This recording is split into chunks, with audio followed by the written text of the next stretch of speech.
¿Qué tal? Un cordial saludo. El día de hoy le vamos a estar hablando sobre la sospecha de lesión cerebral traumática. Como introducción, podemos decir que el traumatismo de cabeza es una de las lesiones más graves y comunes que puede ocurrir debido a accidentes de tráfico, caídas o golpes directos. El cerebro, por ser el órgano central del control motor, sensorial y cognitivo, requiere una atención inmediata cuando se ve afectado. Las lesiones cerebrales traumáticas pueden ser tanto primarias como secundarias y su manejo adecuado es crucial para evitar complicaciones graves o incluso la muerte. A continuación le estaremos definiendo diferentes puntos que tienen que ver respecto a lo que es el manejo y qué es en sí incluso la anatomía de la lesión cerebral traumática. Hablaremos de anatomía del cráneo y la cabeza. Como primer punto mencionaremos que el cuero cabelludo tiene una función protectora absorbiendo parcialmente el impacto. Además, es muy vascularizado, lo que significa que las heridas pueden sangrar abundantemente, aunque no siempre indican una lesión cerebral. Por otro lado, tenemos el cráneo, que está formado por huesos como el frontal, temporal, parietal y occipital. Su función principal es proteger el cerebro y las fracturas craneales pueden comprometer esta protección y exponer al cerebro a lesiones graves. También vemos las meninges, que son 3 membranas protectoras que rodean el cerebro, dentro de las cuales tenemos la dura madre, que es la capa más externa y gruesa, la aracnoide, que contiene el líquido cefalorraquídeo que actúa como amortiguador, y la pía madre, que es la capa interna que está en contacto directo con el cerebro.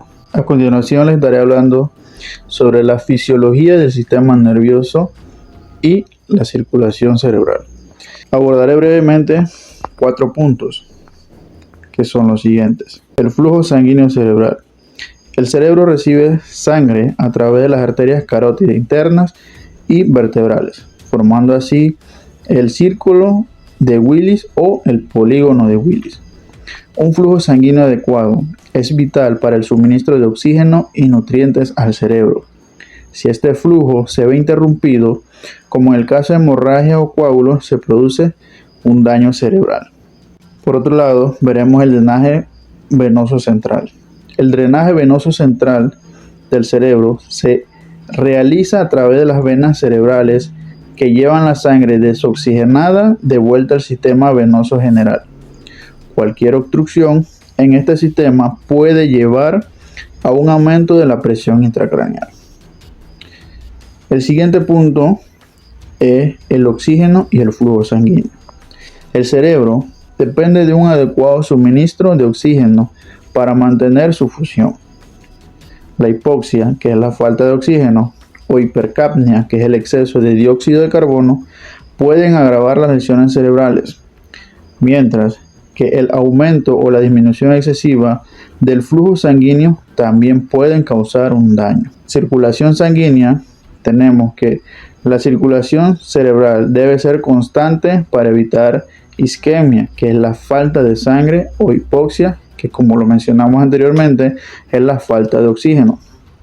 Cualquier alteración en el flujo sanguíneo puede llevar a un daño neuronal irreversible.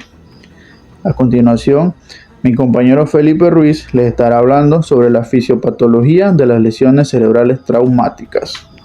Fisiopatología de las lesiones craneales traumáticas. Estas se dividen en lesión cerebral primaria y lesión cerebral secundaria.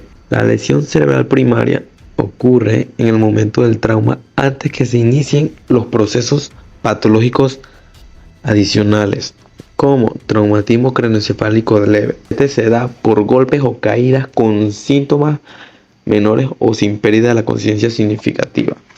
Hemorragia intracraneal. Estas incluyen diversos tipos. El hematoma epidural, que es el sangrado entre el cráneo y la dura madre, típicamente causado por una fractura del cráneo. Se caracteriza por el inicio rápido de síntomas. Hematoma subdural, sangrado entre la dura madre y la aracnoide, más común en traumatismo de baja velocidad y en adultos mayores. Hemorragia subaracnoidea, sangrado entre el espacio aracnoides y la pía madre, generalmente asociado con aneurisma. Contusiones cerebrales. Daño directo al tejido cerebral que puede causar edema o hinchazón. Hemorragia intracerebral. Sangrado dentro del tejido cerebral que provoca daño a las estructuras cerebrales. Lesión craneal penetrante. Causada por objetos que atraviesan el cráneo como balas o fragmentos de hueso, que estas lesiones son potencialmente mortales y requieren intervención quirúrgica urgente. Ahora hablemos de las lesiones cerebrales secundarias, que estas se refieren a los procesos que ocurren después del traumatismo que se agravan el daño cerebral original.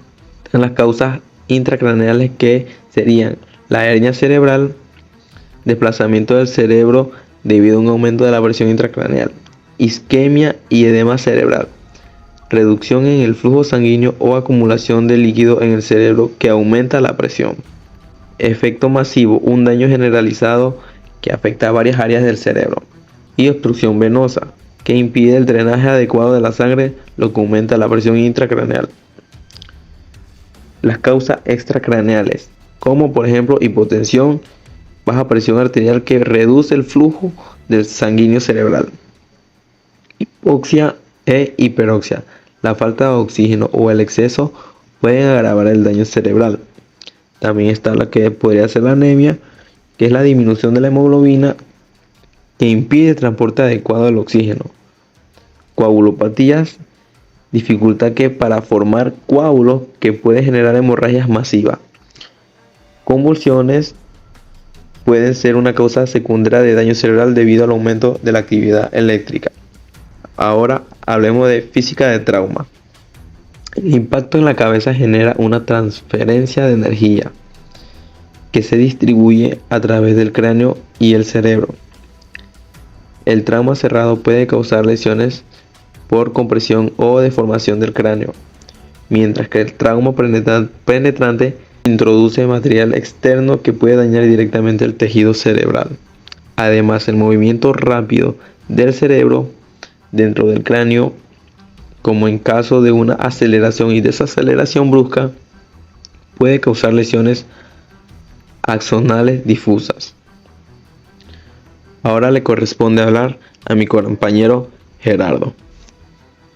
Continuando con nuestra charla, les hablaré ahora sobre las lesiones específicas de cabeza. Tocaremos brevemente los siguientes puntos. Fracturas del cráneo. Pueden ser lineales. ¿Qué quiere decir esto? Que no hay un desplazamiento.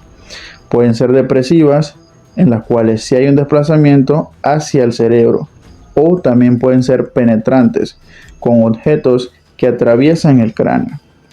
Por otra parte, tenemos las lesiones faciales, que pueden incluir fracturas de la órbita, mandíbula, nariz y estructuras nasales.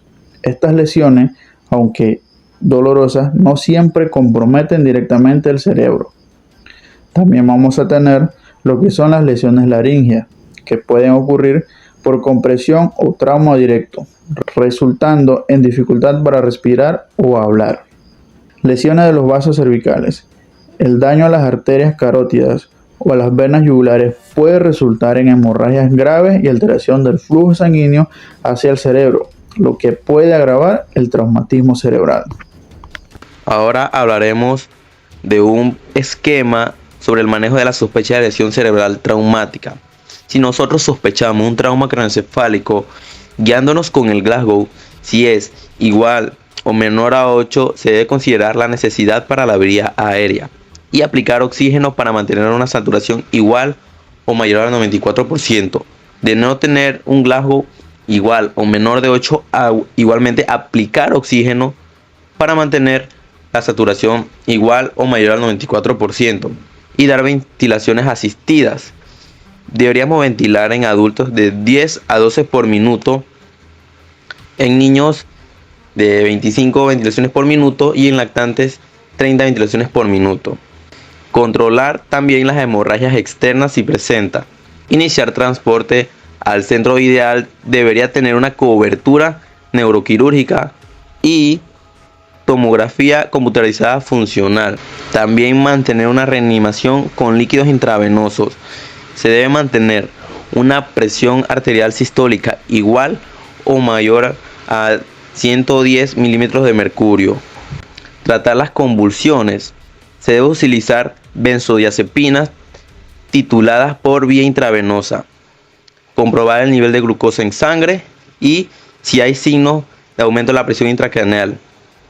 Si tenemos sospechas del aumento de la presión intracraneal, comprobando si presenta signos del fenómeno de Cushing.